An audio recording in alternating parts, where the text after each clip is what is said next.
क्यों मुलतवी हो गए? कहते हैं जी बारिशें बहुत ज्यादा हैं कराची की। यार हम जमीन पे खड़े में कराची में कौन सी बारिशें थी वो बहुत ज्यादा? कराची का इलेक्शन मुलतवी, इस्लामाबाद से भाग गए, पंजाब के इलेक्शन से भाग रहे हैं, खैबर पख्तूनख्वा के इलेक्शन से भाग रहे हैं। ये लोग जो है इनको बात समझ में आ गई है कि इमरान खान से सियासी मुकाबला नहीं किया जा सकता। लेकिन ये सारी कौम को नजर आ रहा है, ना उन वजूहात से कोई ताल्लुक है, ना ये अक्सरियत का सवाल है। खौफ किस चीज का है? खौफ इस बात का है कि कहीं इनको अवाम के पास ना जाना पड़ जाए, इनको वोट ना मांगना पड़ जाए। तो आपकी तमाम जो पाकिस्तान के अंदर पिछले 8 माह के अंदर इमरान खान ने पाकिस्तान की तारीख के सबसे बड़े जलसे किए, जुलूस निकले, जो 75 से 80% इलेक्शन हुए वो तहरीक इंसाफ जीतती रही। इसलिए पहले इन्होंने कोशिश की कि कानूनी तरीके से इमरान खान को गिराया जाए। वो जो कहते थे क्या लोग कि टेक्निकल नॉकआउट, में बार बार लोगों को समझाता था भाई टेक्निकल नॉकआउट की भी कोई गुंजाइश नहीं है। वो तोशा खाना का केस होदा पहाड़ निकला चूहा, उसके अंदर से कुछ नहीं निकला। और मुझे बड़ी खुशी है इस्लामाबाद हाई कोर्ट ने जो फैसला किया है, लाहौर हाई कोर्ट ने फैसला किया है कि वो तोशा खाना के जो पुराने तमाम जितने रिकॉर्ड्स हैं वो सब जरा आवाम के सामने ला के रखे ना, कोर्ट के सामने ला के रखे।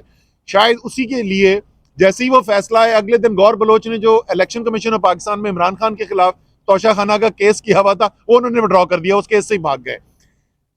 तोशा खाना ट्राई किया, पता नहीं क्या क्या, तौहीन अदालत, तौहीन मतलब हर चीज जो ये कोशिश कर सकते थे वो भी तमाम नाकाम हो गई। सियासी मैदान में भी नाकाम हो गए, अदालतों में भी नाकाम हो गए।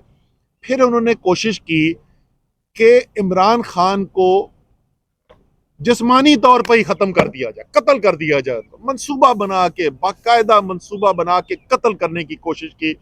लेकिन भूल ये गए कि इंसान की जान जो है, उसकी मौत जो है वो अल्लाह ताला का फैसला है, वो इन लोगों का फैसला नहीं है। वो किसी इंसान के हाथ में नहीं है, ना कि इन जैसे बुजदलों के हाथ में हो। अल्लाह ताला ने अभी इमरान खान से और बहुत काम लेने हैं इस कौम के लिए, तो वो भी इनका मंसूबा नाकाम हो गया। उसके बाद उन्होंने जाली वो ऑडियो चलानी शुरू कर दी। फिर तुम समझ नहीं आती है, खुदा का वास्ता अपने आप को मुसलमान कहते हो, जरा को पढ़ तो लो कुरान के अंदर लिखा हुआ क्या है। जिस तरीके से मौत अल्लाह ताला के हाथ में है, इसी तरीके से इंसान की इज्जत और जिल्लत जो है वो भी अल्लाह ताला के हाथ में। कोई वजीर आजम की कुर्सी से नीचे उतर के अवाम के दिलों के ऊपर राज करता है और लोगों में उसकी इज्जत और ऊपर चली जाती है, और कोई वजीर आजम की कुर्सी पे बैठ के जिल्लत और रुसवाई के अलावा और कुछ नहीं देखता। तो तमाम हरबे इनके नाकाम हो चुके हैं।